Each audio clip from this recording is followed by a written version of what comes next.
The generosity of a mighty empire when bestowing essential goods upon a neighboring country at dirt cheap prices has never been a true favor. In reality, it is the softest blade used to sever the lifeblood of a kingdom's self-respect. The most cruel trap in the ancient art of power manipulation was not forged with swords and spears on the battlefield, but woven from brilliant silks and baskets brimming with grain, delivered directly into the hands of neighbors. When a monarch is willing to incur a loss to flood another territory with goods, he is no clumsy merchant. He is a hunter patiently dripping sweet poison into his rival's pot of prosperity. The core objective of suffocating a neighbor's craft guilds and small traders with cheap goods is nothing less than the total stripping of their capacity for independent survival, transforming a self-reliant nation into a submissive flock of sheep waiting to be shorn.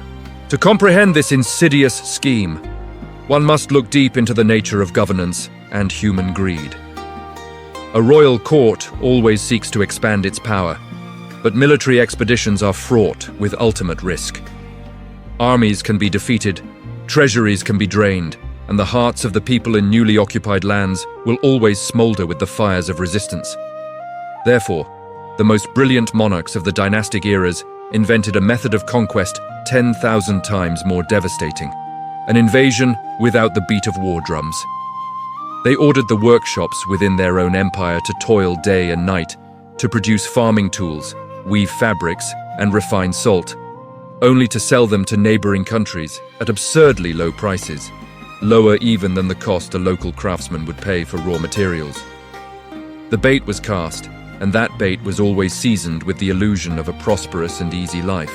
The populace of the targeted nation, governed by the instinct for short-term gain, immediately and jubilantly embraced this false generosity.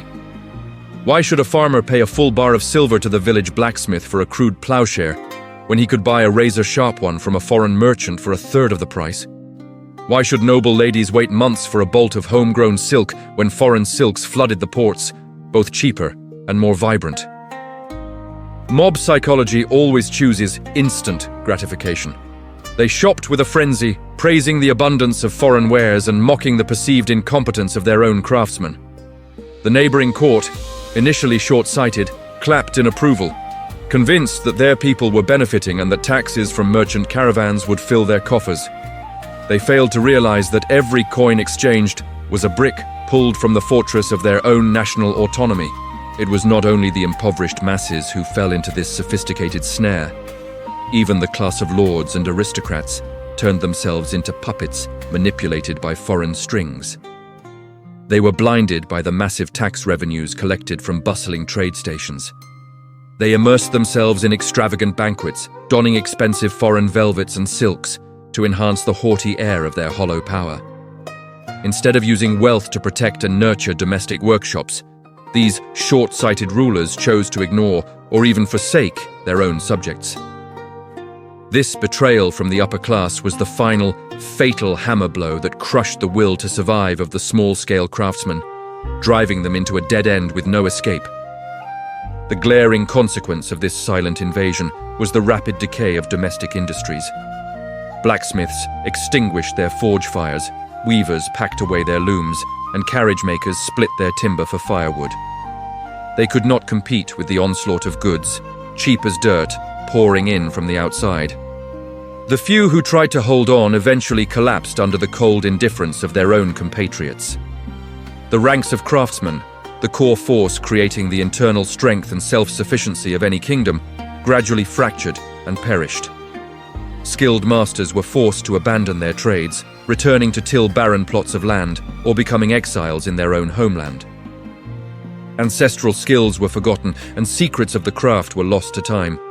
That kingdom, once a robust body capable of feeding itself, quickly turned into a paralytic, entirely dependent on the breath of another.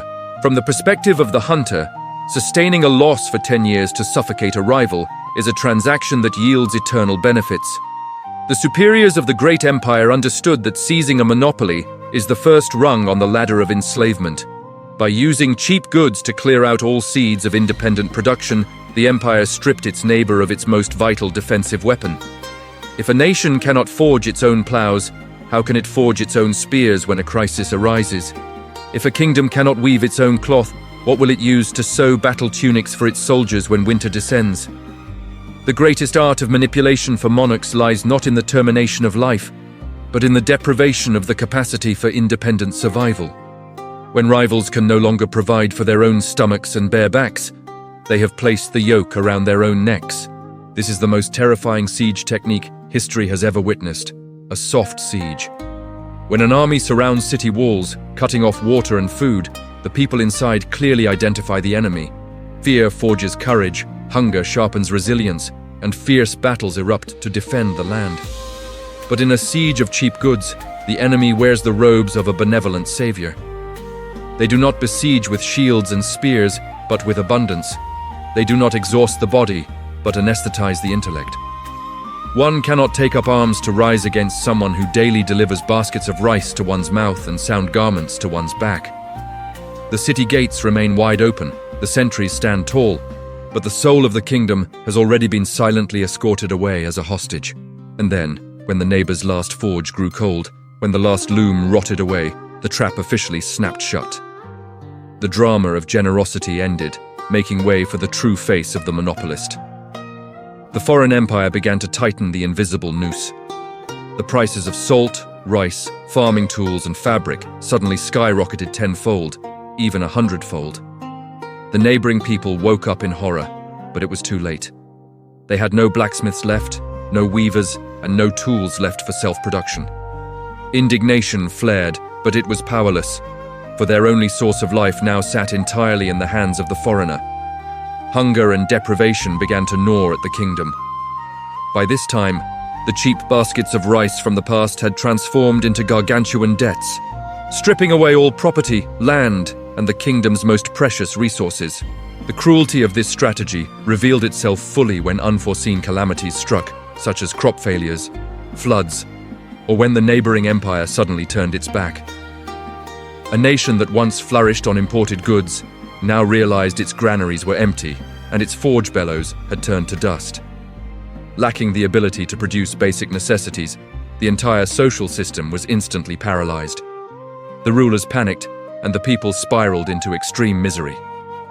The gold coins once spent so freely on shopping now became lifeless pieces of metal, unable to be traded for even a handful of barley to sustain life. The power of the court vanished like mist, for a king who cannot distribute food to his people is no different from a puppet dressed in fine clothes. Yet the draining of wealth was only the surface layer of this diabolical plot. The ultimate destination was always supreme power and total political subjugation. When one nation holds the umbilical cord of another's survival, ultimatums are sent not through threatening words, but by freezing merchant caravans.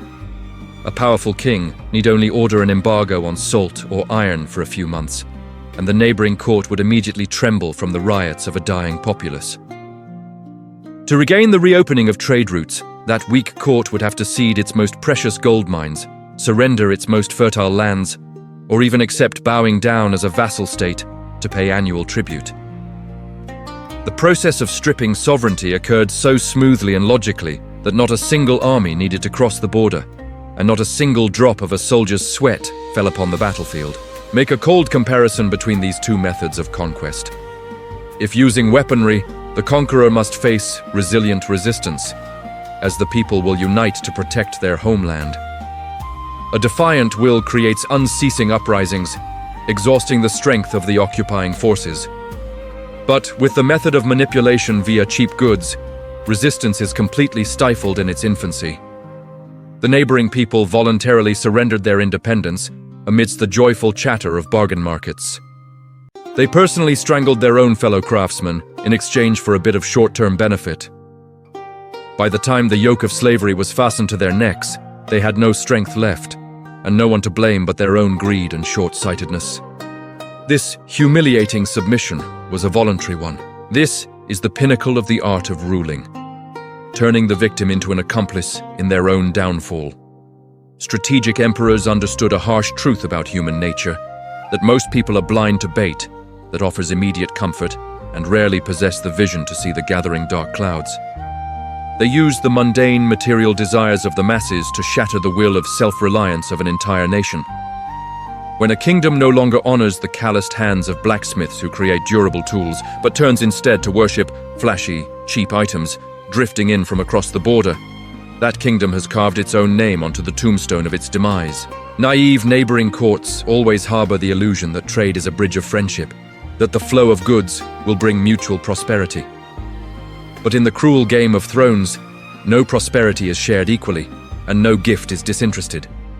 Every gold bar, every roll of silk, and every iron plow exchanged on the political chessboard contains deep calculations of takeover. The more generous an empire appears in providing cheap goods, the thicker and more formidable the invisible chains they are weaving become. True power is not forcing others to obey through fear, but creating a situation where the rival cannot continue to exist without one's mercy. Prosperity built upon the ruins of self-sufficiency is, in the end, only a castle made of sand, waiting to collapse when a sudden wave sweeps in. When the lifeblood of tens of thousands of citizens is tied to the pity of a foreign monarch, then does the border of that nation hold any meaning at all? It has long since become a submissive territory, without the need for a single official decree of annexation.